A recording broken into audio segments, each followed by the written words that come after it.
emotional load. We're back. Yeah. We've How you lived doing, 2 Brandi? lifetimes.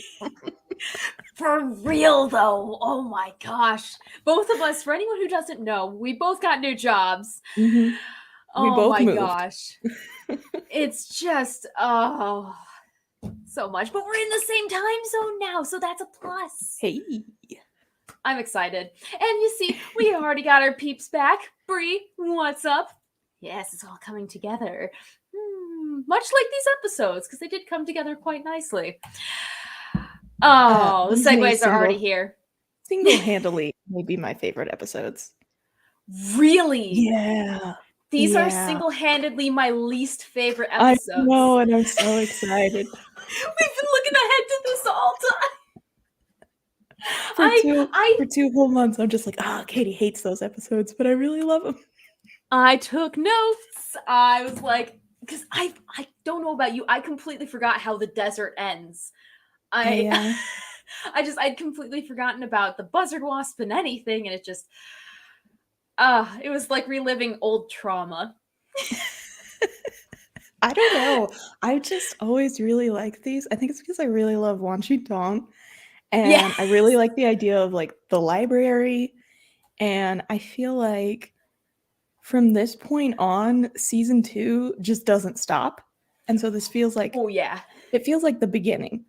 And I think that's why I love it so much, is because it starts so many things that literally get carried over into season 3 and even almost to the end of the series. And so I think that's why I love it so much. And honestly, it actually goes even beyond this series, as I found out while doing research, because I'd completely forgotten about this too. I think I've repressed the memories of Wan Shi Tong. Oh, I love that Rapunzel's just like, do we need to do introductions? It's been a long time. It has been. It has. It's been too long. I'm just glad we can get the gang back together. Oh my gosh. Well, I mean, gosh, I have to remember how we do this. I remember the Netflix description. I actually had it pulled up. Nice. Because we all know it leaves a little bit to be desired, but there is now the Paramount Plus. It's on Paramount Plus, and they don't have descriptions, as I found out. I feel like that's a bold choice. They're just like, you know what? You can find out on your own. It's more like, we know you're gonna watch it, so just watch it. Like, exactly. Like, it's just go find out on your own. Yeah. But I find that I've gotten enjoyment out of these listings, and also just seeing the random screen grabs that they use. Shadowcat, hey, hello, goes and sits in the corner. We're like an AA meeting, but it's Avatar Aang. Like, it'd be great. Yeah. We're getting the bank back together. Oh, wait, sorry, wrong children's cartoon. I think you mean the band, but I got the reference. Oh, that is exactly Dude, what we're getting the band back together. Yeah. That's exactly what she meant. The chaos has already started. But shall we hop right into the descriptions? Because it is a two-parter. Kind of. So right now, it's listed as The Library in the Desert because they are technically 2 separate episodes. But as I found out, they often air as Avatar, The Fury of Aang. That's interesting. Like, I know that they typically air together. Like, I think they were originally aired together, but I didn't realize that was, I don't know, that feels like so anime. Well, it is The Fury of Aang. I also find that, like, the animation for the desert episode is one of the more anime style animations. Completely. Well, and oh my gosh, I grabbed so many screen grabs of just Sokka. That's Wan Shi Tong. But no, that's totally Sokka. So many of just utter chaos. And the fan art too reflects it.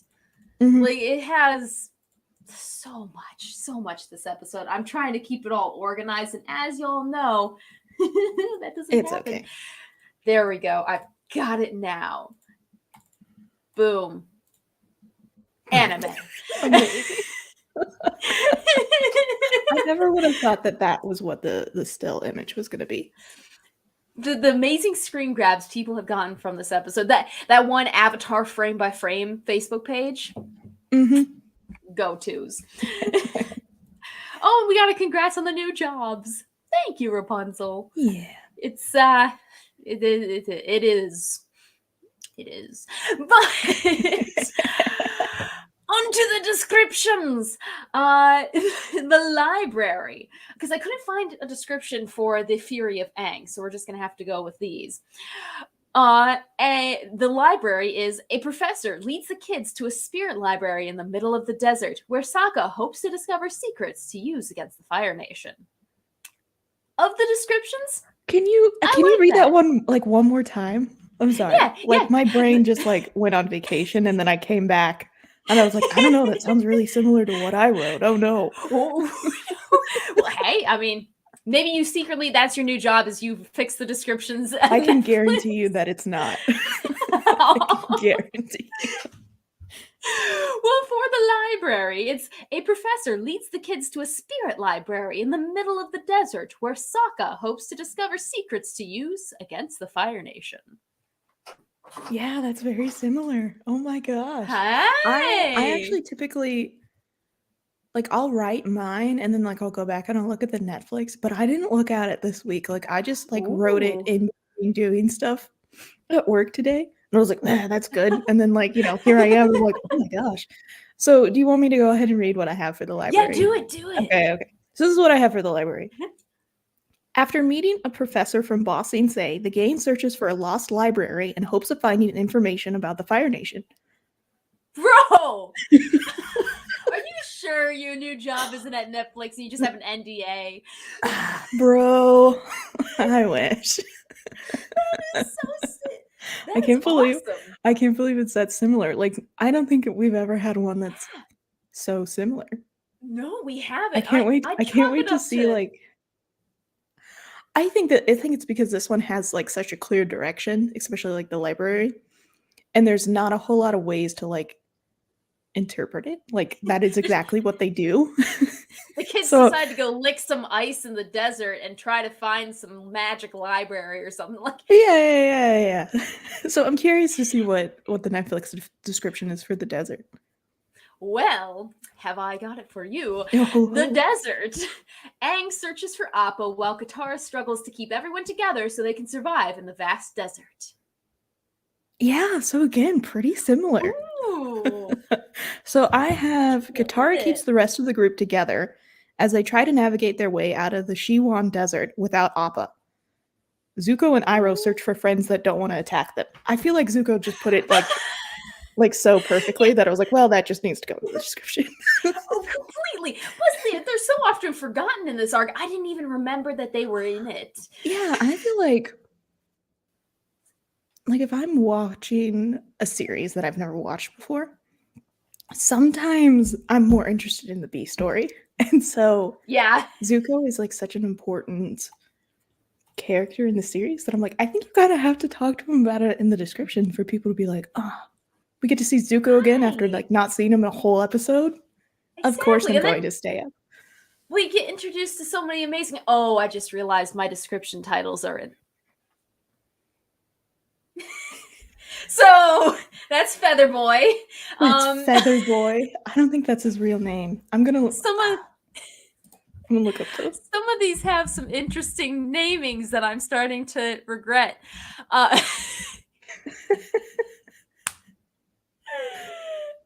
Boy, you guys are in for some fun. And yes, Sokka does look like an indie album music cover.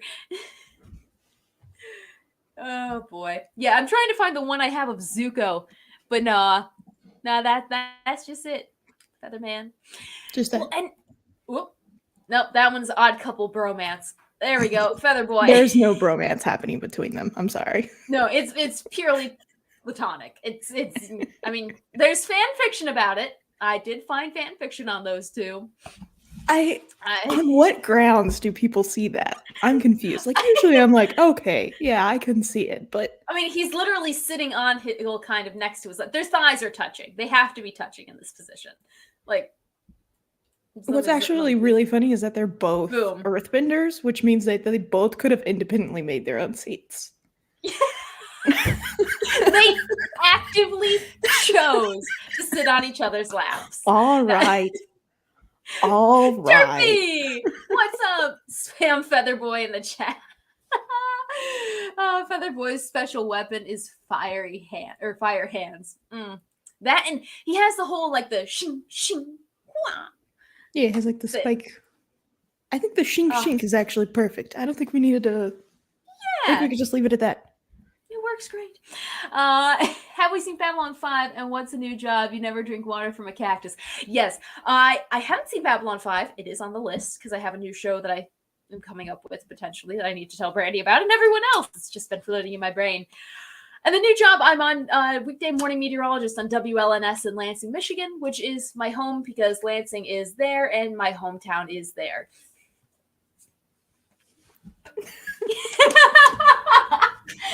All hail Featherboy. Yes. I cannot find his name. Oh, I got distracted. I'm sorry. Well, because I have the library and the desert fan wikis up. Which, if any of you haven't found it, their fan wikis are amazing. Is it Jinfu? No, it's the Colonel, I think. The leader is Colonel. Oh, right. That's the Earth. It's Mongke. And Monkey. There's no... That doesn't... Monkey? I feel like it would be right. I don't know. This is the problem. I don't know. Add an accent. What's funny is that Iroh introduces, I think, all of them. In the episode. Yeah. It's like, oh, we have like Shamo and Goi Shin and yeah. Anyway, just go rewatch the episode. I think Iroh does all the introduction. All we need to know is that they're part of the Rough Rhinos. Yes. And I think this is the reason why I often Monkey. No, yeah, well, there we go. Rapunzel coming in clutch. Their group, the Rough Rhinos, is why I constantly call the kimono rhinos rough rhinos. Like I've always tried to be like, they're just called rough rhinos. I'm like, no, that in the Avatar universe, it has to be two animals. Yeah, like they'd be a combo of definitely kimono lizard and then the rhino. And yeah, definitely. I want one. I just really always want to call them rough rhinos, and it's like, no, that's the group. Yes. And I actually, with their group, I realized, isn't he one of the archers that Zhao tasked with capturing the Avatar? Yeah, he is. Oh, that's so cool. Oh, I love callbacks. And these two episodes had so many callbacks. You got the Water Tribe scroll. You got, Aang offered the wanted poster he kept of himself from the deserter. He's just been carrying that around. Well, yeah, he's just been carrying it around, or he had like the foresight to like put it on his person before doing something. It's like carrying your ID. I'm like, you just can't think a lot about it. Well, it's like carrying your ID and like fear that you're going to be just like obliterated and they have to identify you. It's like, oh, wait, he had a wanted poster on him. Oh my gosh, I do that every single time. Like, I might not be driving, but I'll be like, I still have to take my ID for that exact reason. Exactly. So I'm glad I'm not alone. Paranoia. So you're part of the tag team Motor City Machine Guns. Never heard of them. I'm a battle creature from Battle Creek. Where to go? Also, good news, you're rewatching the series with your sister who's never really seen the show, and you're currently going on final 5 episodes of season 1. Nice. Murphy, that's awesome. Seeing, honestly, I think David Tennant put it best because I told him when I virtually met him at Minneapolis Galaxy Con. I was like, I've never seen Doctor Who, and I'm going to start tonight, and you're going to be my first. Where should I start? And he goes, first off, how did you get in? And because it was a room full of Doctor Who people. And he's like, I'm honestly a bit jealous because what a treat you have in store for you. And I'm like, now that I go back and watch, yeah, you have a treat on your quote unquote virgin viewing. Like, it's so good. It is a technical term. No. I know. I wasn't laughing at that. It's just like, I've tried several times to try and get into Doctor Who, and I just can't do it. I don't know what it is, man. Like, have you started with Matt Smith? I don't know. I've jumped around. I'm like, well, maybe I'll try this. Just, I don't know. It's just well, my new show idea might be one for you. Literally, hoo hoo hoo. I had to. I'm sorry. Are you enjoying the chaos, everyone? Are you entertained? And yes, the dog licking the ice. Yeah, I know. I was trying to figure that one out. I was like, that's just a dog. I know I have it. It's such a good puppy. Yeah, like I'm not upset that we like I'm always just like, oh my gosh, there's a dog, but at the same time I have no idea what it's supposed to be a mix of. And I think even if you dig through some of the wikis, like it does just say it's a dog and nothing else. I think that, and like, well, isn't it a spirit? It's one of Wan Shitong's. No, it's not. It's a different color. Right? Like it's completely it's like black with white paws. Yeah. Hold on. The Oasis dog avatar. I think if you just type in like Misty Palms Oasis, it's like one of the first one. I got you. I got you, puppy. Oh my gosh, that is an awful, awful view. It's gonna be like 24 or 240 pixels. Oh no, it's 250. There we go. Did you find it? It's just a dog. Yeah, it's just a dog. Like it looks like a good boy. It's a good boy. Very thirsty boy. Oh, see, I would in the Avatar universe, if I'd ever find a stray, I would just like earthbend them a whole place to live, like what Aang did with the zoo in Ba Sing Se. Yeah. I'd be a hoarder, and I'd be happy. Well, yeah. I don't want to like derail us too much, but we have seen the rough rhinos before. We see them in Avatar Day because they're the ones. Yeah, so like even their appearance is a callback. Swear, there it is. The rough rhinos. They like it's such a good posse, and they're mentioned in the comics too. Yeah. So they get a little bit of love from this fandom. It's nice to see. There we go. Half dog, half dog. Half dog, half dog. Oh, start William Hartnell and go from there. I'm pretty sure that would take a large chunk of your lifetime, Brandi. Well, I mean, it's if it gets me into Doctor Who, maybe. Like, look at this group. Oh, you can tell like he's the young gun, definitely. He's the seasoned elder. He's the rogue that you pick up along the road. He's one of the core members. He's the second soprano in the singing group. That's what he is. Yes. It's have a lunch table to sit at in high school. Like you can clearly tell everyone is everyone. Oh, ooh, there you go. Derpy says, you're also curious to ask, when do you think we'll get a teaser for the Netflix adaptation? There's been creative differences, but you're still interested in the show.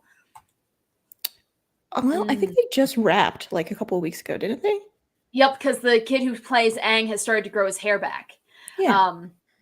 So hopefully, I mean, it's going to be so visual effects heavy. It should be interesting. I'm trying not to get my hopes up. Like, I've already been there. It's not going to happen again. I'm sorry. The only thing I have hopes for is Iroh, because it's the guy from Convenience Store. Him. He seems nice. And he interacts with people on Twitter. He's super sweet. Yeah. Oh, like it wrapped in September. Oh. So soon. I thought I saw something that said that like it wrapped like the final week of October, but maybe they did pickups. I don't know. Oh, that could be pickups. Yeah, the reshoots. Either way, I'm probably thinking it's going to be 2024. Depending on how long the series is. We might get a pilot in 2023. Yeah, it'll probably be either the end of 2023 or the very beginning of 2024. But we will probably get like a first look trailer. What would be very exciting is I'm going to San Diego Comic-Con. So if they announce anything, as long as it's on the Friday, I will let you guys know. Or Thursday. I didn't even get a ticket for Friday. I got Thursday. But now and then There's a VFX blog or backlog. Yeah. Who? Well, draw it in with crayon. That never stopped anyone before. Oh, where'd it go? Where'd it go? I'm trying to think of a very good segue. How about we talk about the desert? Well, no, the library, because the library comes first. Right. Washi Tong. I love him. Everything about him. Yes. Look at Scares him. the daylights out of me. Look at him. That Look is at the most- him. How can you not look at that face and just go, ooh?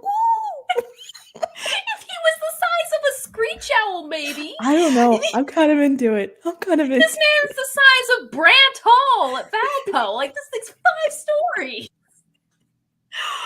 I don't know. I think the reason why I love him so much is because I've always really loved whenever the series goes into like the spirits and that side of thing. Mm-hmm.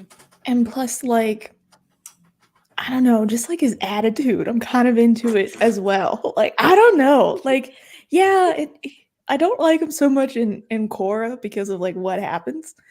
Yeah.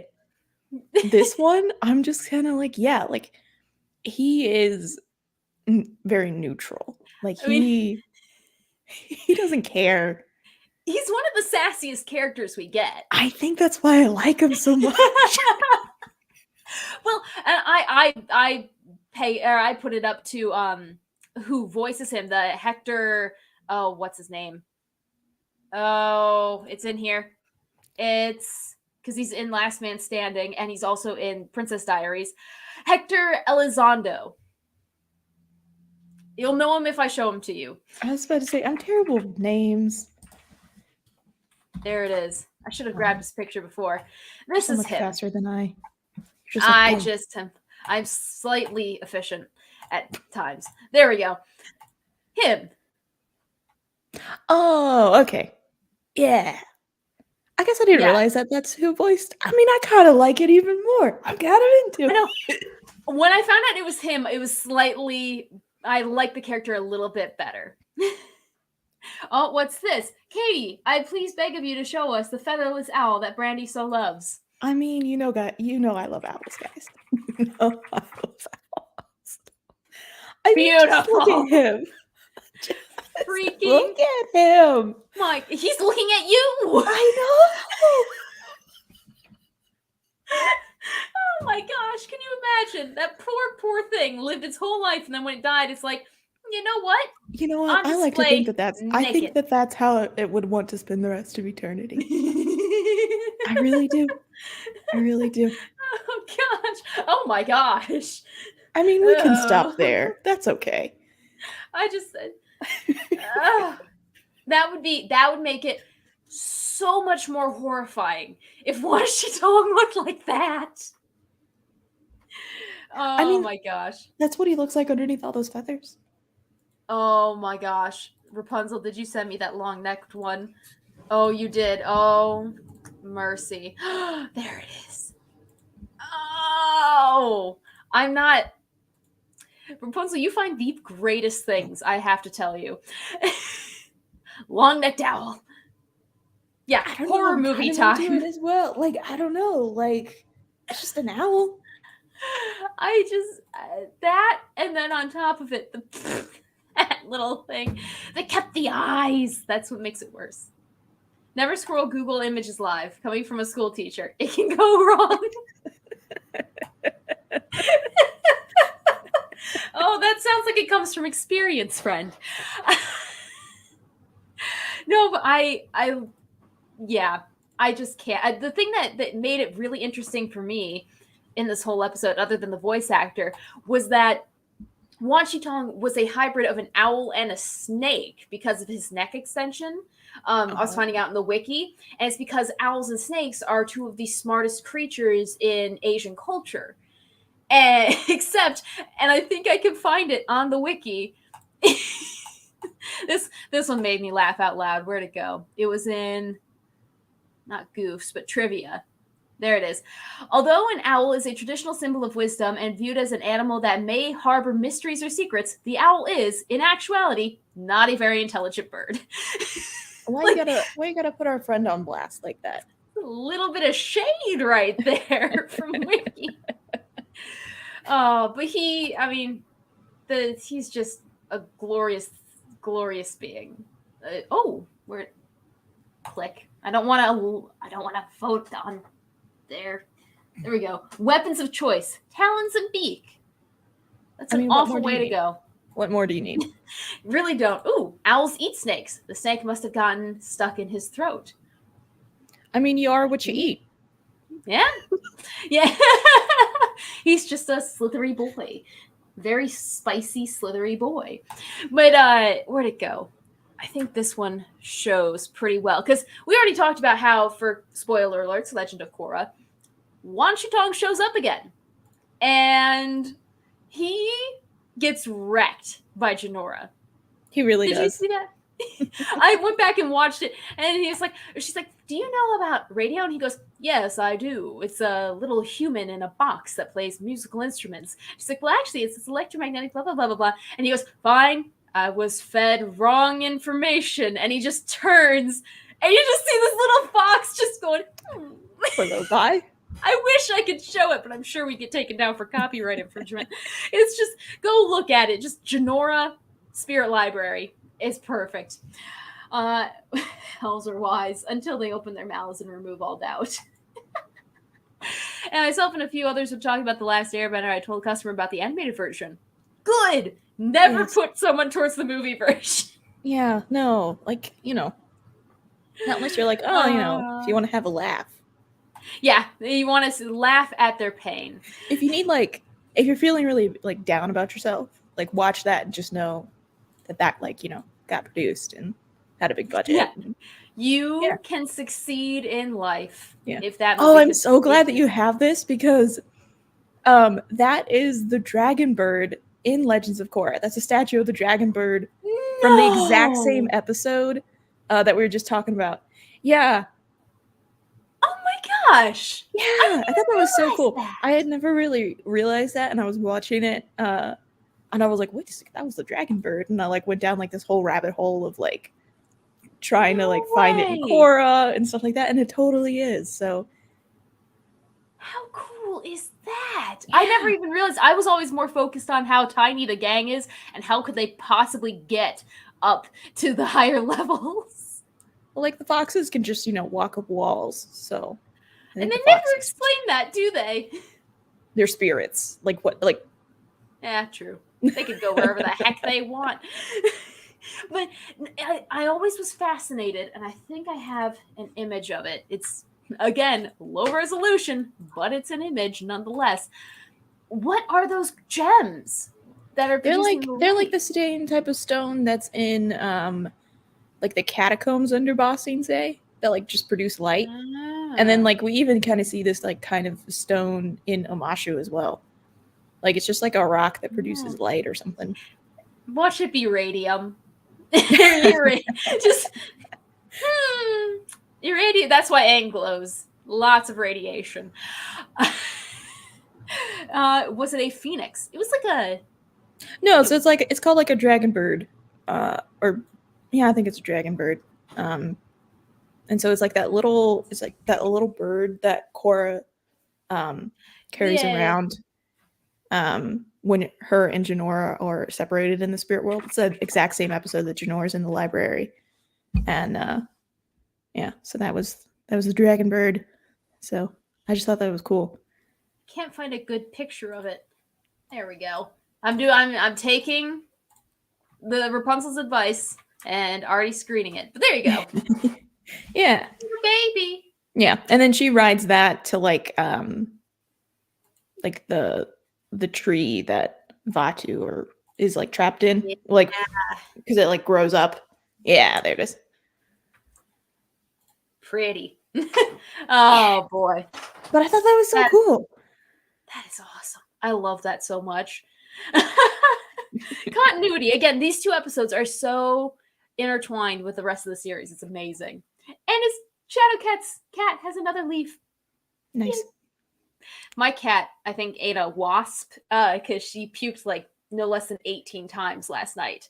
And then I took her to the vet today and was perfectly fine. So, yeah, I'm glad that she's okay. As am I, because that would not have been fun. Needless to say, she's not great when it comes to puking. Anywho, this man, Professor Zay. Professor Zay, would you have stayed in the library? I mean, I probably would have just like stayed outside with Toph, so no. Not even trying to venture inside. Yeah. Like, did you see what they had to like climb up and then climb down? I think Fair, I'll stay very outside. fair. Unless you're an airbender, that's a rough climb. Yeah. No, I'll just stay outside with Toph. Like, well, I think she says it like later on. I think it's like towards the end of season 3 where she says like, if it's important, I'll learn about it. Those are like words that I live by. Like, if it's important, they'll tell me about it. Yeah. So, let me know if they have anything that's audio. Yeah. Toph must love radio. She brought an empty packet of crisps last week. Oh, it's so cute. And is anyone else salty about the Library of Alexandria? Just me? Oh, I'm still salty too. Because I didn't know about it. We didn't learn about it in school. I go to Harper Creek High School. We didn't learn anything cool. But they did in Good Omens. Someone made a fan comic that is really good. Like, very good. I bought it. That's how good it was. About the burning of the Library of Alexandria and how Aziraphale was there. And like, I recommend. It makes you even more mad that it burned. But this library did not. And I have a little tie-in with our Professor Zay in that where'd you go? I've got you now. There it is. There is fan art. I'm introducing it a little bit early today, but that Wan Shi Tong just dropped into the spirit world because that's what happened in Legend of Korra. The library existed there. And I think it is so cool to think that the bottom of the desert is just the spirit world. Like, can anyone ever dig to the bottom of the desert? Have we tried? Like, because it's just like doing a sand pit. You dig and dig and it just keeps filling back in. Has anyone successfully dug to the bottom of the desert? We could find the spirit world. But tying it into Professor Zay, does this mean even though we saw his corpse effectively, I think I have a picture of it and I don't know if I can show it without. Well, there he is. Nope, that's not him. That's him alive. I need him dead. Not in that way. But you guys know. They find his skeleton in the library. Maybe his spirit's still just walking around. You know, that is actually really interesting because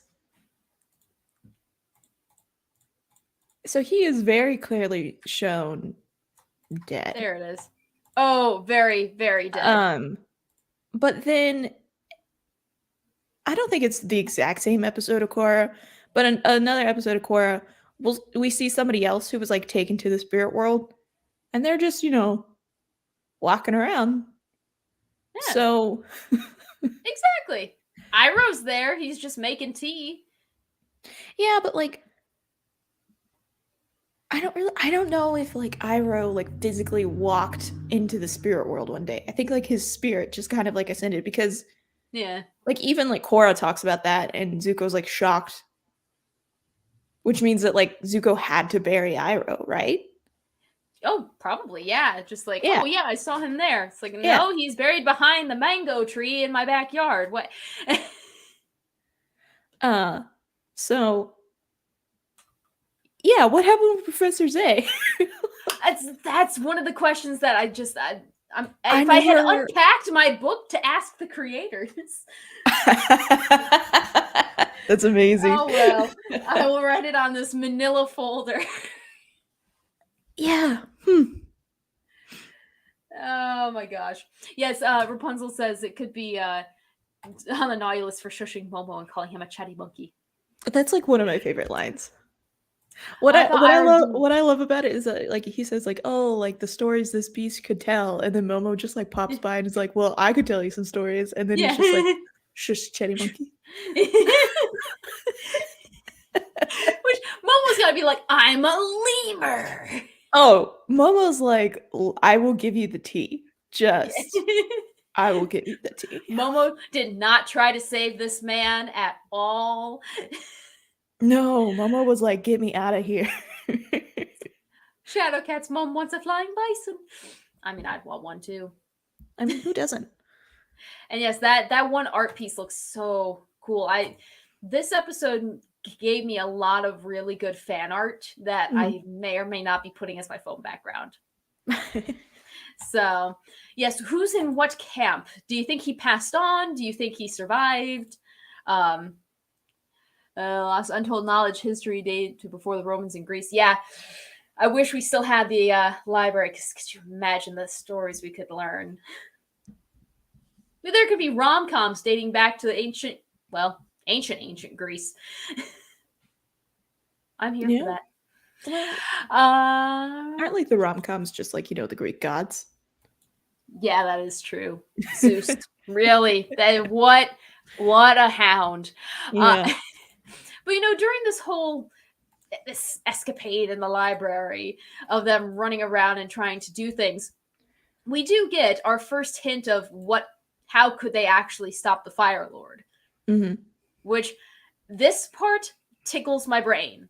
I don't know why, but Sokka taking his little knife, lifting up the glass, and pulling out the sheet of paper, it tickles the back of my brain in a way that this makes me happy. It's so well animated. Oh, okay. I was like, which way are we going with this?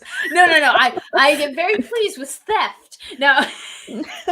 Where are we going? Where are we going? No, I just really, really thought the animation on this was so good. And the art style, too. It was definitely anime-like. Mm-hmm. With all the running and rushing and fighting and such. Ooh, but they still have some awesome comics and graphic novel scrolls. We've missed out on it. But what did you think about the Fire Nation? Their plan to stop the Fire Nation on the Day of Black Sun.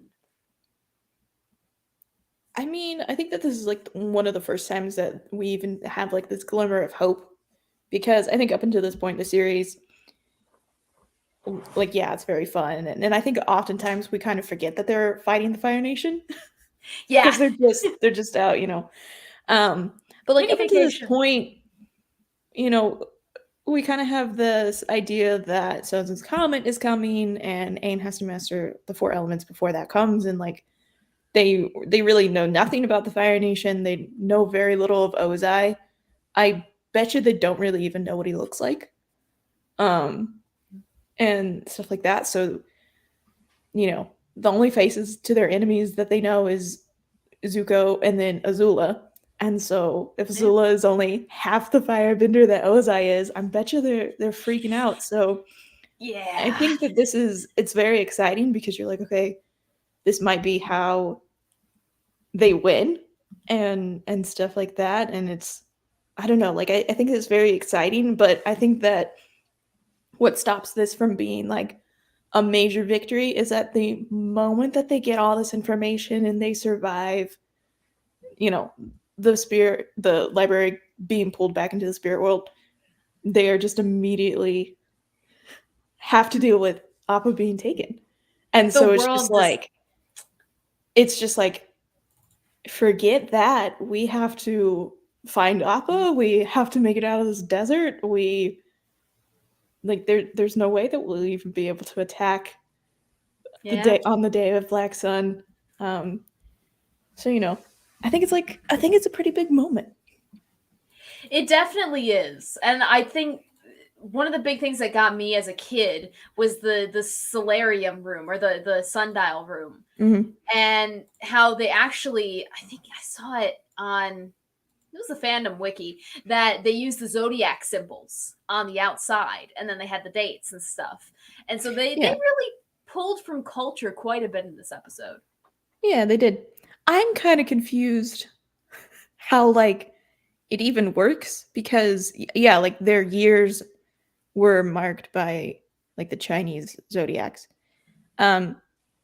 So, and I can't remember how many there are, but every handful of years you just have like the year of the dragon, and then like you have another year of the dragon.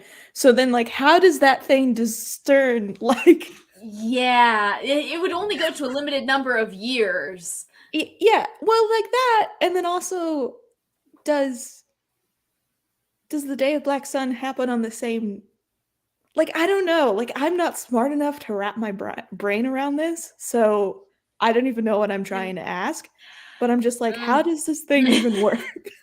And plus, how did it get in there? Did the little foxes do it? Like develop, go and assemble it? Oh, and Shadowcat's going, see ya, kapla. The sun and moon orbiting on different planes might explain why they have full moons 90% of time. Yeah. Oh gosh. There we go. But no, I would be interested to take it to a planetarium and be like, is this possible? Or is this just going to ruin the episode for me because it's not possible and I want I one? don't know. I still really enjoy the episode, so I try not to think about it too much, but yes. I'm just like, it makes no sense to my European brain. Yes. No. Like, I got nothing. Maybe there's a way. Maybe I don't know. But you know, the whole library thing, there's a whole other side to it of just Toph and Appa hanging out. Yeah. I feel like they're the best friends that we don't think about enough. Oh, completely. Like Toph secretly loves Appa and like just goes in the middle of the night and just grabs him and screams into his fluff. Kind of like I do with Radar sometimes. There you go. Screaming into your cat. They don't judge and they don't tell. There's a little moment outside where Appa's just watching Toph talk and it just melts my little icy heart. I know. So sweet. And she's like, I told you for the last time, I don't want to cuddle. It's just so cute. And then it all goes to crap pretty it really darn fast. It really does. So these jerks. I always thought they were mummies as a kid. That's wonderful. Like, I can't see a thing on them. I think they're mummies. I watched too much Scooby-Doo. I mean, same, but I mean, I just go back to like the Tusken Raiders in Star Wars. That's what I always do. Because like they're both, yeah, like they're both like sand people or whatever. Like that's just what I. Well, so, it's just. Oh, go ahead. Oh, I was gonna ask. So, it's. I think it's heavily implied that these people are the same people that were in like the town of Misty Palms Oasis. Yeah. When they met the professor. And we know that in the desert, there's like all the Fire Nation wanted posters. Mm-hmm. Which means they probably, like, the place is pretty small. They probably had to walk past the posters quite often. And they even say, like, we didn't realize that it was the Avatar's bison, which, you know, probably is a lie. But at the same time, like, how many flying bisons are going around? Like, whose flying bison did you think it was? And, like, they have matching arrows. What in the world made you think that you were going to get away with this, my guy? Oh, let's see. Dang, we got a lot of comments here. Bree says Toph could love Appa because it's one of the only times she truly is blind. She hates flying, but could love that the fact that she truly is blind when she's on Appa. Oh, well, yeah, that would increase her trust in him. Yeah, so cute. Animal guides. Why do the sandbenders wrap their heads in such thick shapes? It seems that would make your hands pretty useless. Yeah. I mean, well, they could only do that when like they're in the desert. True. We don't necessarily know that they live in the desert. Like they could live. Where'd it go? I don't know. And I know I have it. This jerk, which is literally what I titled the picture. No, that looks like he's about to go 9 rounds with Rocky Balboa. You don't know what he does in his off time. Yeah, he probably does underground fighting rings. Oh my gosh, I hate him so much. I think he's right up there with the old man that rats out Katara and Haru. Yes. I think we can move him into the group. I think the two that you just like, be gone. Yeah. Off with their heads. There's another shot where their hands are practically round. I mean, maybe because they're doing the sand bending, they can bend through the cloth, so they don't need their fingers. Yeah. But yeah, no, you learn very quickly in this episode how royally screwed the gang is without Appa. Like, It's this like picture they don't know alone. how to function. No, exactly. Toph's just like, I'm kind of just like a person who has a very bad eye problem without their prescription glasses. Katara's just like, keep everyone together, don't get lost. Aang's on his own. And then Sokka and Momo are over here like catnip. They're just out of it. I was kind of thinking, like, what do you think? How do you think it would have gone if Sokka hadn't have drunk the cactus juice? Like, do you think he would have like figured out the star thing faster? Do you like what do you think? How different? Well, Katara would have come up with a star thing. He would have just claimed credit for it. But like, that's what I was thinking. Maybe. I don't know. I just think that, like, if Sokka hadn't gone off the deep rails the way that he did, I think Katara would have been possibly more concerned for Aang than what she was.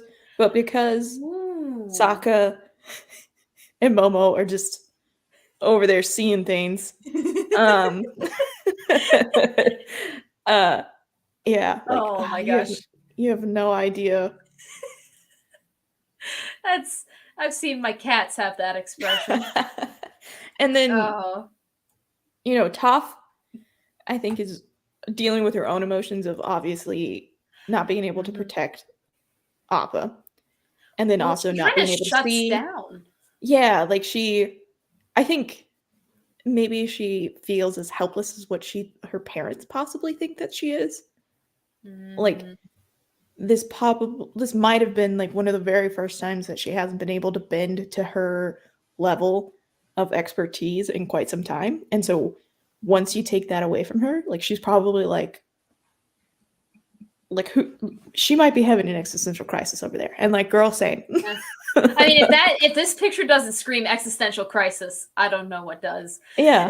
And so now Katara is probably going through her own emotions of Appa being taken, and then also Aang going off and you know doing whatever he's doing, and then, you know, Sokka's just being Sokka. Yeah. So, yes. Yeah, like, I mean, I think this one on the rewatch felt a lot more sad than what it typically does when I think about this episode. Yeah, well, and just the emotional toll it takes on Aang. And this is the part, when they're facing the buzzard wasps and he chases down the one to get Momo, he could have stopped and he decided not to.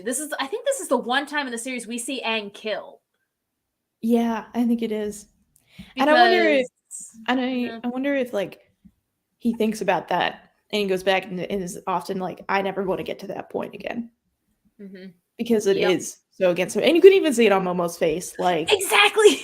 Momo's just like, oh my gosh, did he just like, remind me not to cross you again. Bro, that was harsh. Yeah. No, that's where I think the title of The Fury of Aang comes into play. It's just, well, yes, they did kill. They died on their own. They just didn't know how to swim. They actually all survived. Thank you very much. Yeah. They can swim. That's what you don't know about. That's what you don't know about Fire Nation soldiers, is that, well, they were all part of the Navy, so they all had to know how to swim. There you go. Oh, I like to think, like, plausible deniability. No one dies. It's fine. Although that one Avatar slice that he did with the water spirit. Okay, here. How about this? This is probably the first time that Aang has killed not in the Avatar state. Yes, willingly killed on his own. 100% conscience. He knows exactly what he's doing. He acted out of his own emotions and rage. And so I think that this is like a lot of times he goes back and thinks about the Avatar state and how he acts like there, but I still think that this is one of those moments where you're kind of like, Yeah. Yeah, like Momo. Well, and it draws attention to the details. Again, like when they're walking in the desert, you see the little lines that show that they're indenting and like their footprints and stuff. But I love this one, especially because you can see the darkness in his eyes and how they've shaded his eyes. Not just because the sun's setting and stuff, but like it really goes to enhance them. That's just good. That's just good art. I love it. But this begs a question, because this is the one question I have for everyone. What do you think Aang would have done if Katara hadn't stopped him?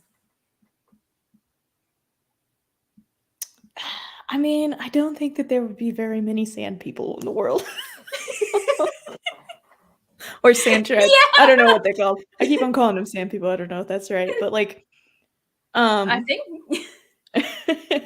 sand benders are about it. But what if they live in the desert and don't bend sand? I don't know. Sand people it is. Sand people it is. What I find so interesting is that a lot of times Katara, like, and we saw this in the Southern Air Temple, she like talks him through, like, you know, we're your family now and blah blah blah blah blah. But at this point, like, she's over it. Yeah. Sokka and Toph just took off bolting. Like, Sokka was like, run! There's literally nothing we can do. So he ran off, and Katara just like walks over, grabs his arm, and is like, can we not today?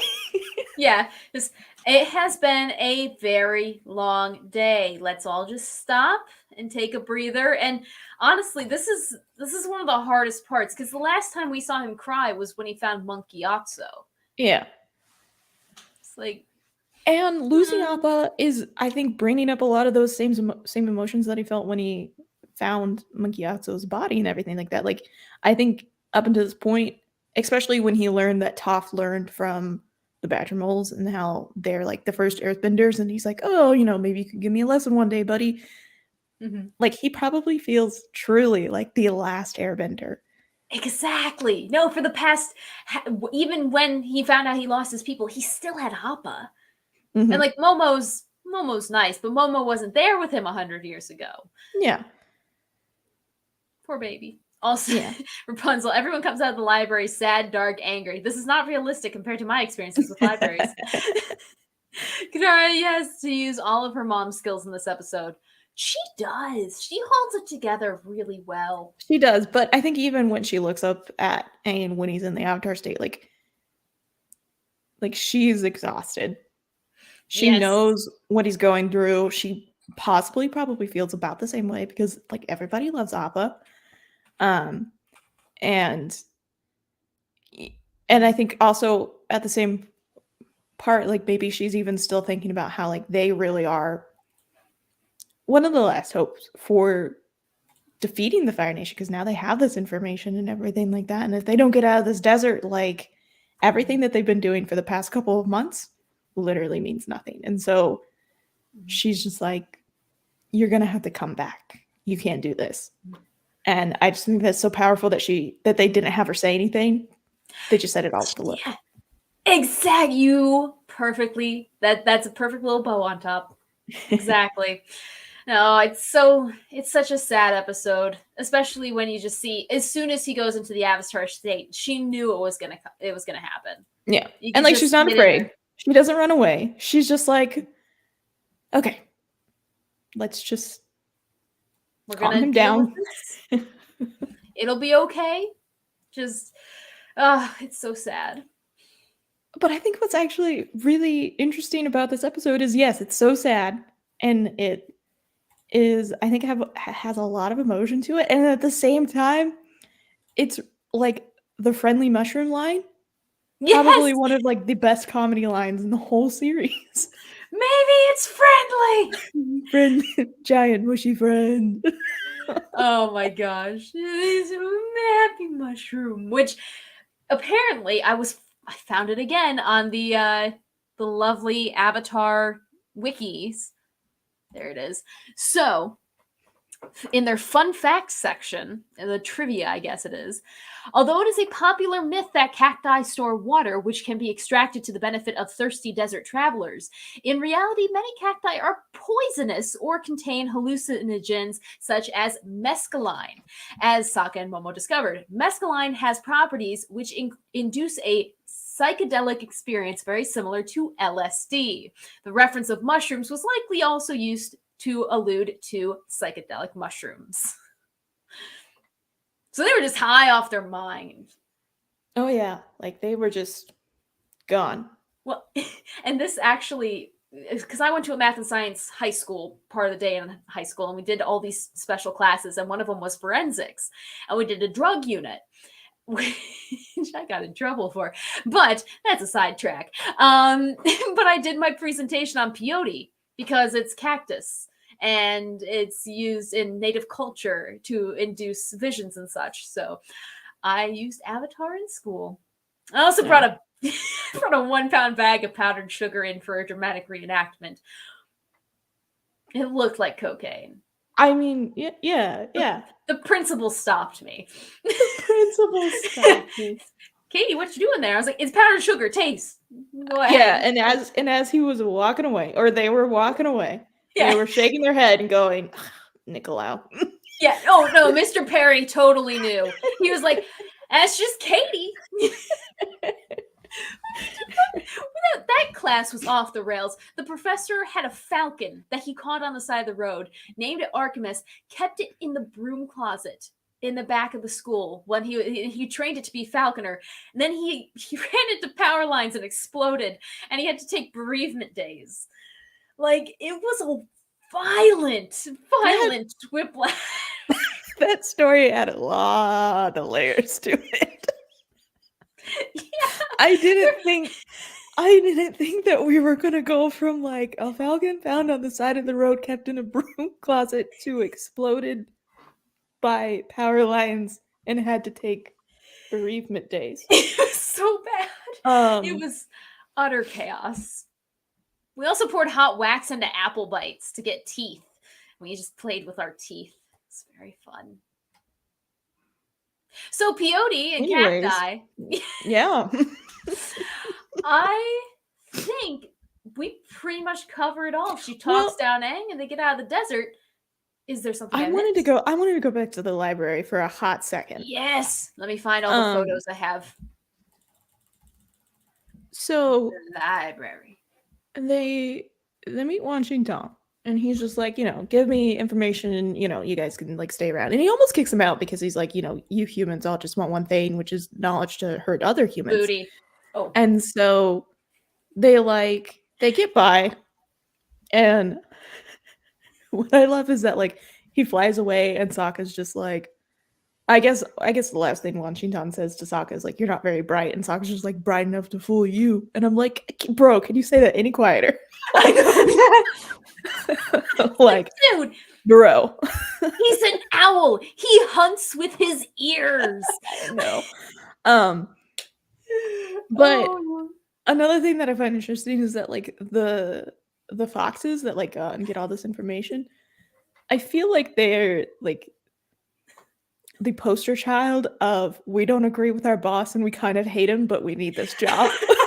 Yes. It's like they have the one grumpy old man who's like, get out of my shop, and then the workers are in the back like, meet us around back, we'll get you your cookies or something. Yeah. We're sorry for him. The reason why I wanted to go back to the library is that something that I found so amazing the first time that I watched this episode was the callback to Zhao and how he learned about and how he learned about where the moon and ocean spirits were in the Northern Water Tribe. And I don't know, I just found that so amazing, and I think that it's an amazing part of like storytelling for this like one-off line that Zhao says at the end of season 1 of how he stumbled across the secret library and learned of the location.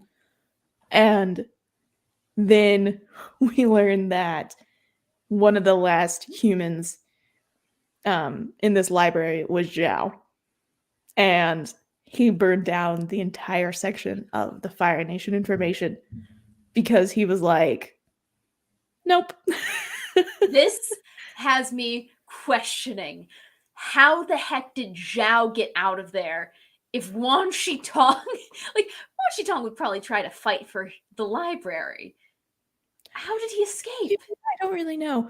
I guess in my brain, is that like, so the only reason why they were able to find like the library to begin with was because they had Appa, and everybody else at that point didn't have a whole lot of resources. So in my brain, I'm like, okay, if we go back like 100 years, the library might not have been as elusive as we think it is, and like people came and stuff like that. But as a 100-year war goes on, the library becomes more of a legend. So in my brain, when Zhao goes to see it, the library isn't sunk.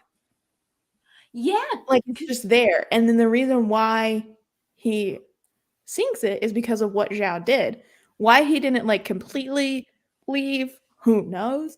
But like, that's kind of my working theory, and I guess maybe a theory that I had to talk about is that I think when Zhao goes, I don't think the library is sunk at all. Like, I think it's 100% there, and he probably just found it because, I don't know, he's Zhao. He probably used like an ungodly resources.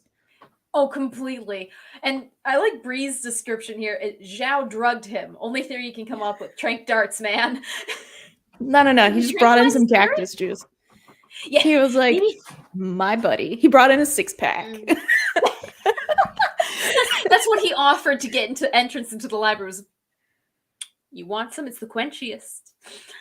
Yeah, like what information did Zhao give? Do you think he gave like blueprints to like a ship or something? Or because he's part of the Navy? Maybe. Would he betray part of the Fire Nation? I mean, he burns the whole thing, so who's not to say that, he like burned the exact same, because like the foxes are on it. The foxes do their job. They get the information, they file it away. Like yeah, exactly. They do. They've got it all figured out. Yeah. So who's to say that by the time that he gets done looking for what he needs, that the information that he gave over isn't already filed in the Fire Nation section, and then he's just like torch, and then he leaves, and then he's like, haha, sucker. Oh gosh. Yeah, maybe he had like a delayed fuse or something. And just like had a time delay. That's what he did. He brings in like these giant like containers of gunpowder. He's like, please take this as my offering. Here you go. I don't know. Maybe we need that'd be smart. I think we need a comic of Zhao going to the library. Oh my gosh. I should look that up. That's something that Zhao goes to the library. There's a fan fiction out there. As I've learned. Did you know that wow, dyslexia kicked in full. I didn't even spell library. I spelled Bill-ary. Who's Bill-ary? Okay. But no, that should be a fan fiction. But if you have a long commute, you can do the audio reader on the iPhone that's made for people who have visual impairments, and it'll read fan fictions for you on your commute. I don't really like I don't really like mechanical voice though. Yeah, it just does. Well, like I physically can't. What about the audio fan fictions? There's people who do voiceover work purely for audio fan fictions. I really don't read that much fan fiction. Oh, see, that's my problem. Like, I have nothing against it. I'm just like, you know what I'm going to do in this last moment of, my day? I'm going to read some fan fiction. No, I'm watching some weird theory on YouTube. That's what I'm doing. Hey, Brittany. Hey! You're late, but you made it. Not a problem. We are still going strong. Which, I'm so backlogged on these comments. Brie was talking about the teeth. Yeah, I am... do I want this information on the internet? I still have all of my baby teeth. You know and my wisdom teeth in my closet. Oh, well, they got rid of my wisdom teeth when they took them out, but I'm pretty certain that my mom still has all of my baby teeth. We had this little locked chest thing that we put all the baby teeth in. Same. And what's really weird is that as a kid, you're like, this is normal. And then you reach a point of like adulthood or consciousness, and you're just like, why? That's a little messed up. The question is, if you like, do you throw them out one at a time? If you're trying to get rid of them, like one at a time in the trash and just hope that it doesn't bust open when the trash man tries to throw it in the truck, because then there's questions raised? Or do you put them all in there and deliberately have questions? Or, and this is this is how you get the cops called on you for Halloween. If you get a tiny pumpkin and you carve out a little mouth, you shove the teeth in the little mouth hole for the pumpkin. Yeah, maybe not. I think that's the line. I think we found the line. Because I still have 3 pumpkins left from Halloween that we need to carve, and I think I'm tempted. The funny thing now is when I stream, my parents can hear it, so they're probably wondering, what? Oh, I mean, gosh. Your parents love you very dearly, but I can just like see your mom in the other room being like, oh, Katie. It's just a Katie thing. That's my girl. Yeah, exactly. Oh my gosh, it's so cute. Okay, sidetrack, derailed. Cactus juice and its effects was knowledge he gave Sokka, just didn't get to that part because he got burned in the Fire Nation section. Exactly. There's Brittany again, saying hello to Brittany. And I wonder what Kate was listening to when on that drive back to Michigan. There's a fantastic fan fiction that I will never let anyone else know that I read. It's not naughty or anything, but it's intense. It's like, wait, you have all your teeth. I'm actually missing a tooth. I still have a baby tooth. Fun. Yep. My dad doesn't have the tooth, and my grandma didn't have the tooth, so it's hereditary. And it's a dominant gene, too. And then I was about to go there, Katie. You plant them in a crime scene and hope your childhood dental records are so old they've been deleted from the system. You want to play dangerously, eh? Well, back to the show. Yeah. Was there anything else we forgot to talk about? I mean, we haven't really talked about Zuko or Iroh. Holy cow, we didn't. Oh, gosh, yes, I have the whole... Where did it go? I have cult leader. There it is. That's what it's labeled. There we go. Cult leader. Yay. Well, this is the first time we meet the White Lotus. It is. It's kind of fun. And, like, when you think of the series as a whole, and even, like, Korra, the White Lotus plays such a pivotal point that I'm just like, how did it take 1.5 seasons for us to get here? Like, it's alluded in the first season because he's like, oh, Pai Sho is more than just a game. And he's like, I lost my White Lotus tile. And so, like, the foundation was laid. But how in the world are we just now seeing the house? Exactly. What? Excuse me? Well, and it's like, it's just so cool that they have the little White Lotus symbol. And I mean, I feel like they're laying it on a little thick at that point. This one way to get rid to show your organization is to just have a White Lotus tile with a White Lotus tile. But at the same time, like, this really does just feel like it's some like D&D, room, and so they're just like, oh, it's just it's just where they play Pai Sho, like, whatever. But musty windowless room, yes. Yeah, love that for them. Oh gosh. Filthy Wanderers, new band name called. Oh gosh. Yeah, you get this whole side, it's literally a side quest of these two who are like, you know what? They're in the desert. Let's find these guys. I think up until this point, like, I've like completely forgot about them. Yeah. And then we don't even see them for like another handful of episodes. They're really bad at their job. They are. They're terrible. But then again, they were trying to like outrun a flying bison. So Fair. And all they had was that one carriage thing, as we saw when they tried to capture Toph. Yeah. Like, But, like, carrying a also, metal prison will slow you down. they probably also should have just, like, stayed at home and, Mm-hmm. Yeah. They were far outmatched. The Avatar would not give her up. Like, even if they're still under the assumption that he kidnapped her. Like, why we try to say that, like, Aang has to protect her? Like, Toph will just, like, walk in and be like, haha, I beat you once, I'll beat you again. She would. She really would. She'd She'd be like, I'm gonna bury you so far underground, you'll meet the badger moles. Yeah.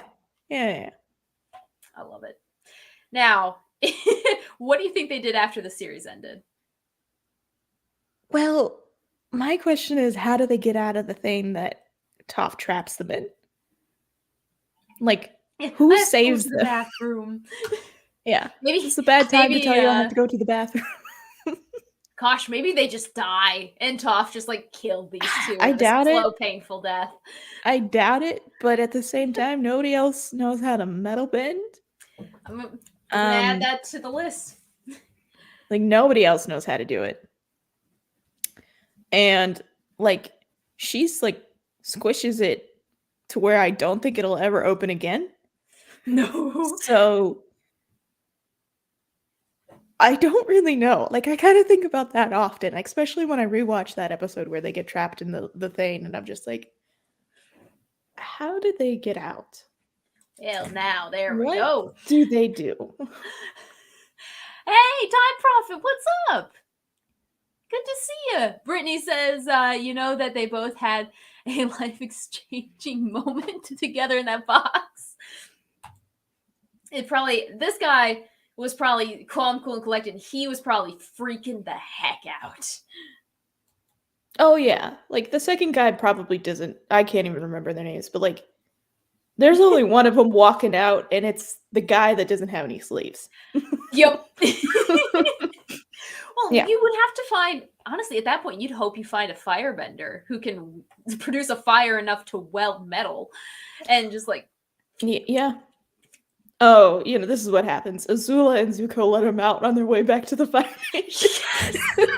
Azula comes across and just goes, my, look at these two. Yeah, and then yeah. he's just like, please, I have to go to the bathroom. She's like, fine. Oh, they've already gone to the bathroom at that point. Like, it's a couple days after. Oh, they're in puddles. Yeah. Yeah. Oh, no. You've lost track of which episodes we're up to now. We are on the desert and the library, combined, known as the Fury of Aang. And that's where we're at. Oh, good luck with the new job. Thank you. Okay, now have we got everything? I guess. They're going to Ba Sing Se. Everyone's headed to Ba Sing Se. Everybody's heading to Ba Sing Se. Yep. What I also love is that, like, they're like, oh, like, they get super distracted because they're like, yeah, we still gotta find Toph. And then they're the only ones that recognize Iroh and Zuko walking in. Like, they look at the posters and they're like, well, look who just walked in. And meanwhile, there's like, a small town's worth of people that are just, and then most of them are bounty hunters as well. Yeah. They don't recognize Zuko or Iroh. They're so bad at their jobs. Oh, gosh. Ooh, wiki. Yu and Jin Fu ultimately managed to escape their metal cell and subsequently gave up their search for Toph. He returned to Gaolong and remained a renowned earthbender master and teacher. But there you go. That looks like it has a reference number, so I'm imagining they covered it in the comics. They probably did. Boo. I haven't read them. Yes, the Underground Library. Yo is still maintaining his school by 128 AG. So, after genocide, that'd be... that's 28 years after the series. Yeah, okay. Well, good for him. Wow. Really getting nice. Well, it's pronounced jail. All right. Works for me. I like the idea that maybe they went into school together and he did the technical side of things, like the they never worked again. They never worked again. You think they just went to complete different sides of the Earth Kingdom? I'm surprised. Yeah, I was gonna say I'm surprised that they even live in the same town. Like, you peed in front of me. I can never unsee that. it's not even Goodbye. that, but it's just like this business deal went so far south. They never went together. Like, their families probably have like a feud. Oh, blood feud into Legend of Korra. Yeah. I could see that. I could totally. It's like the feud from the Great Divide. Yeah. Yeah. Yes. All new just because Toph locked him in a box. They couldn't catch a little girl. Yep. Oh gosh. Perfect. Well, I think that officially does cover everything.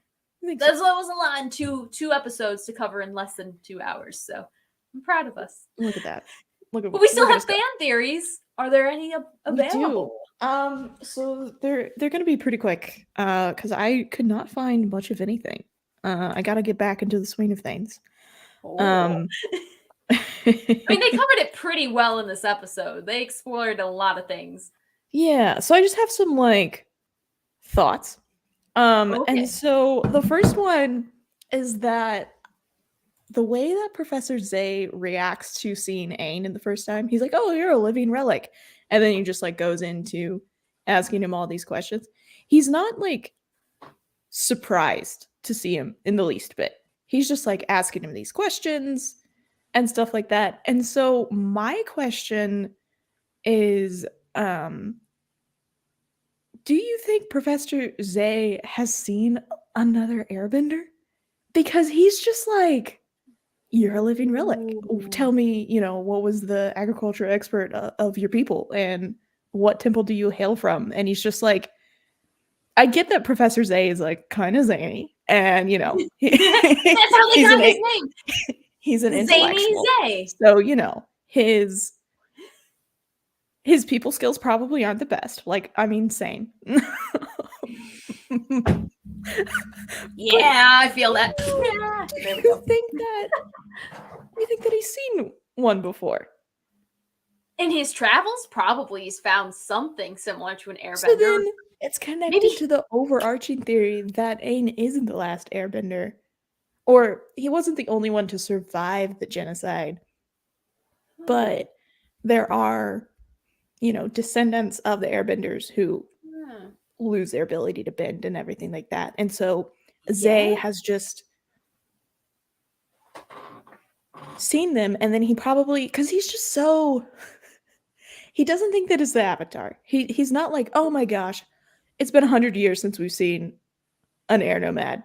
He's just like, "What's up, bro? We don't see very many of you. Tell me about your things." I could see, like, maybe he met a non-bending descendant.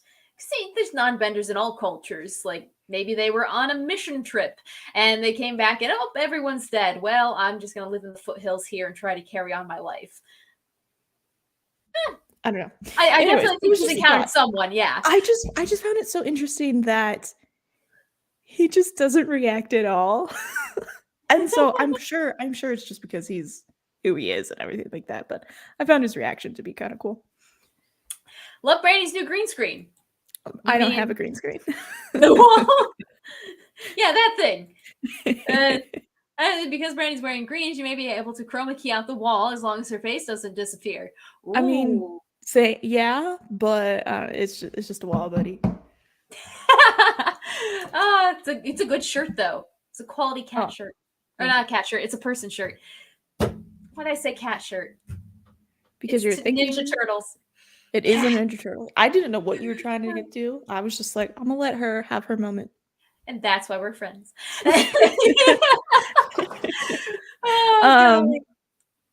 So then another quick one that I had was the reasoning why Toph isn't able to see as well. And obviously she isn't able to see as well because the sand is shifting and she's just not used to it. But I think one of the reasons why she has so much trouble bending the sand itself is because she is very rigid, and we've just seen it, if you rewatch Bitter Work, like you see how rigid she is and how she's like, you face everything head on. But what if when you're bending sand, you have to be more fluid, like almost with water bending. And so the Yeah. reason why she has so much trouble is because she is so like I think this Toph isn't as like flexible or kind of go with the flow as she is in season 3, where we do see her having some really good sand bending abilities. Oh yeah. Which is some obviously, she works on it because of everything that happened. But I wonder if the reason why Exactly. she struggles the way that she struggles is because she is so rigid and using kind of that more traditional sense of how you earthbend.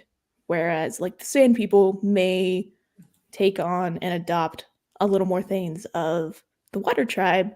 And so then this kind of like goes back to that overarching idea that Iroh shares with Zuko in Bitter Work of how, like, yes, the 4 elements are separate, but there are these things that kind of connect them. And, even within the 4 separate bendings, like you can still see how each one can learn from the other and adapt and stuff like that. So just something to think about.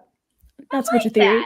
Yeah. I really do like that because with her, with the battle bending and everything, it was big, large chunks of rock, and sand is very small granules, and so that would, I guess, imagine it would take a lot more effort and a lot more like nuanced movement to get it to work because you're Mhm. moving not just one solid rock, you're moving a ton of microscopic little particles. So I like that. Go with the flow, waterbender. Woo. Oh, we got comments. Let me ask you, have you gotten the cookbook for the show? I have not. It's one of those things that I really want to get. I should. And then make every single thing that's in that cookbook because I don't Yes. own a lot of cookbooks, but when I do, I never make like the entire thing. So I just want to be like, I want to make every single thing out of one cookbook. You could make So. that into a TikTok series. That would actually probably go viral. I would 100%. Rapunzel says, all my shirts are cat shirts, not because they're cat themed, but because of all the cat hair everywhere. I feel that.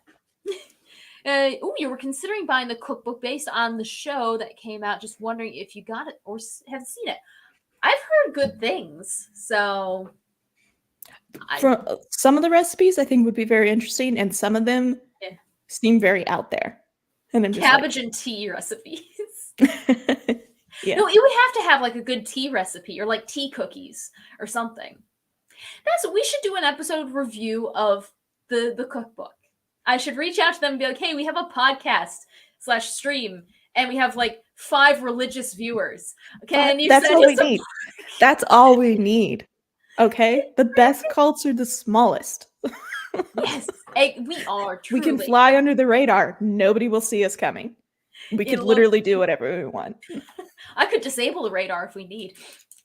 The cookbook comes up with in a lot of Facebook groups. Okay, so a lot of people have had it. Yes. One of those things that I want to get just hasn't made it off of the Amazon wish list yet. Well, I might actually add that to my Christmas list because my birthday is on Wednesday. And yes, so happy early birthday. Everybody give Katie some love. Well, thank you. I'm fully enjoying my 20s while also mentally still being in my teens. And it'll never change. Ooh, look at that. $20 from what you saw. Nice. Anything for a cult leader overlords. Yes. Don't say 5. Say possibly over 5. Blue Lotus for life. Oh, we're such a good cult. I love it. Possibly over 5. Occasionally we do. I think we've gotten up to 8 on the live stream. I think so. I think one time we got maybe into the double digits for like a half second and then somebody left. And I was like, you know what? It's okay. You will hug to death virtually. Delightful. Happy early birthday. Happy 21st birthday, Katie. I wish. I'm 20. Well, I'll be 26, which I think is a good number. I always like the even number birthdays. Happy early birthday, my colleague. I love that so much. Oh my gosh. You guys are the best. Virtual hugs all around. And possible real life hugs. Now that Brandi and I aren't too far away, we should maybe do a live stream together. Bro, we got to do that sometime. You think the stream suffers from disappearing for weeks. No. That's how we weed out the unwelcomes. Yeah. That's how we randomly know. find us. That's how we know who the ride or dies are. Yeah. Yes, exactly. It's strategic, okay? The 30s are just like the 20s. You just need a lot more ibuprofen. You become Squilliam. Squilliam fancy some, or Squidward. Full on Squidward. Oh my gosh. Well, are there any other fan theories? I had one more random thought, and then we will move on. The random thought is more of a question. But what if the way that Iroh was introduced into the White Lotus was because he stumbled across this, the group at the Misty Palms Oasis when he was traveling after the death of his son. And they are kind of like who helped him go on like the spiritual journey that he goes on and stuff like that, and kind of like helps him become the Iroh that we know and love. Yeah.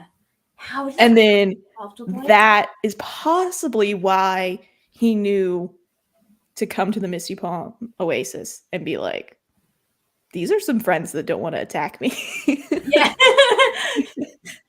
Because at this point, like, it's heavily theorized that, Iroh was trying to introduce Zuko into becoming into the society in like season 1 and stuff like that. And then what I found is that there was actually this interesting line in the show that I never really like latched onto before, but it's when they are at the door and he's like, you'll have to excuse my nephew, he's not an initiate, or anything like that. And like I found that line so interesting this time around, and I don't know why I like, it never even registered to me that like that line was ever even spoken. And so it was just like, interesting.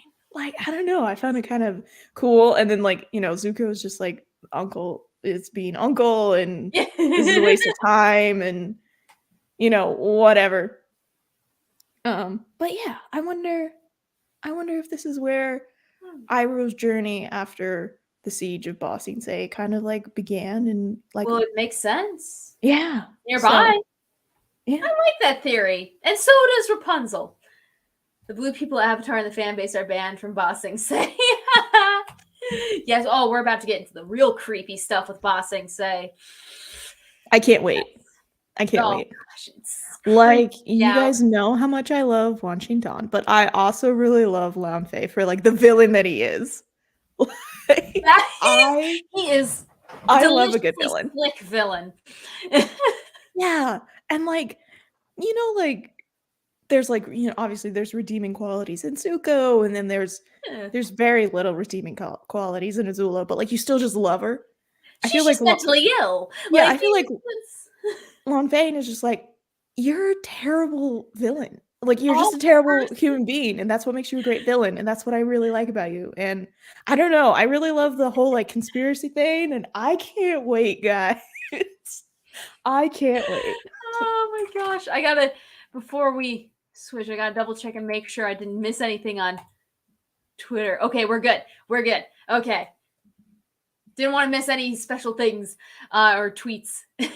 The language changes over the centuries. What if Ba Sing Se started out as Bison Sea? That'd be cool if like it was near a nomad temple. You'd see the bison flying overhead. Bison 2 Scar is the greatest scene. It is a great scene. Oh, I love it. Okay, well, I have some fan art. And a lot of it, surprisingly. The first one's not really fan art. It's just they did an overlay, and you can see just how large the library is. Mm-hmm. Like, if that's them, that just is mind-boggling. So I thought that was a pretty cool comparison. But now on to the art. The first one, I love it. Except Appa kind of looks like he's melting, but otherwise I love it. This reminds me of one that's like almost done in purple, and where like they're flying over the ocean, I think. Pretty. Because they have this one, and then they have this one, which this one's probably going to be my phone background. I love it. Yeah, this one's cool. The desert's so picturesque. So I could not find who made them. So it's in this one's in Chinese, I think, in the far corner. So if anyone can read that, great work. I love the single color palette. It makes it so nice. And then this one, if you have not checked out Legend of Genji, check it out. Oh my gosh. Have you seen it, Brandi? I think I've seen like the first couple of episodes, and it was, you know, like, if I can't binge it, chances are that I like I was catching it right when it came out, and I was like, okay, I'm gonna have to wait like a couple to come out for me to like really understand what's going on. And Yeah. you know, I've lived 2 lifetimes, and Yeah. so I gotta come back to that one. The good news for you is that the entirety of the first book is out, or the first chapter, which is, I believe, 5 episodes. And now they're taking a hiatus so they can draw the next ones. Because it's true to it's a crazy amount of work. Crazy. Insane. And so if you guys want to check it out, they're on YouTube. Just type in Legend of Genji, or whatever you pronounce it as. And it's about a sandbender. And that's all I'm going to say. Because it's very good. 10 out of 10 would recommend, and I cannot wait to see what they do, because that is the true fan art, fan fiction marriage, is to just make a fan series. Yeah. I was kind of hoping Netflix would pick up on, because they did a really good job. And I know I have one more. Well, of course, I have the full-on poster. So if you don't find something to like about just Genji, boom, there's the cast. And I have a crush on one of them. You can figure out who.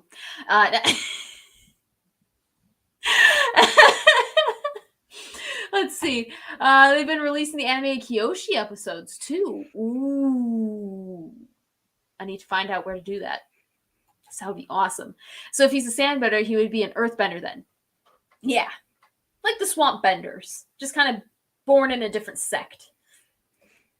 So that is cool. And then I think the piece de resistance that we can all end it on is this madman who made it out of Minecraft. He remade Flashy Tongue's library in Minecraft. So funny story, and Brianna can attest to this. Me and my siblings tried to do this. No. Yeah, we tried to do it, and we like failed miserably. I think the only thing that I really built was like so I built like the oasis first for whatever reason, and I built like the back room, and I even had like the White Lotus on the floor. And then we tried to build the library, and I got stuck trying to build the thing that like showed like the Day of Black Sun, whatever it's called. Like we got stuck. We got stuck there. Yeah. But like each level, I had like the different nations like insignias on the floor. And yeah, like we we've tried. We tried. We tried. We went about as far as, you know, adolescent us could go, and then like we got like we also tried to build Wayne Manor. No way. I think we did finish that one, if I'm correct. Holy cow! We did finish that one. Service that's on. We never finished the Batcave though, so we just start projects and never finish them. But yeah, preach. No, I was one of those. I was one of those kids. Well, hey, Time Prophet, if you ever build a 3D rendering of it, let me know. I have a 3D printer, and we could all just have little Washi Tongs libraries. Yeah. Oh, awesome! You linked it on Twitter. Bless. Team Kyoshi. All right, guys, go check out the thread underneath our "We're Back" post. Not dying or not dead. And you can find that, because I will be watching that. Tried to do it on survival like the fools we are. Yeah, we did. We really did. We didn't do it in creative at all. We tried to. Oh my god. We tried to do it in survival. I think I did break down and do some of it in creative, but. That's awful. Oh my gosh. I tried Minecraft and I just could not get it. So props to you for even trying. Minecraft was like a staple growing up because our brother was really into it. And he could build like insane things in Minecraft. Go back and try to build the library. Yeah, probably not. If I can't keep up with like a fan comic book, there's no way that I'm gonna keep up with building something in Minecraft. Yeah, fair point. Those days are over. Aww. Commission someone. It's fine. Minecraft is the only game you can get a square meal. LOL. Well, speaking of which, my mother has made dinner and it is ready because it smells amazing. And I haven't eaten since like this morning. So we'll wrap this up. Yeah, if that works.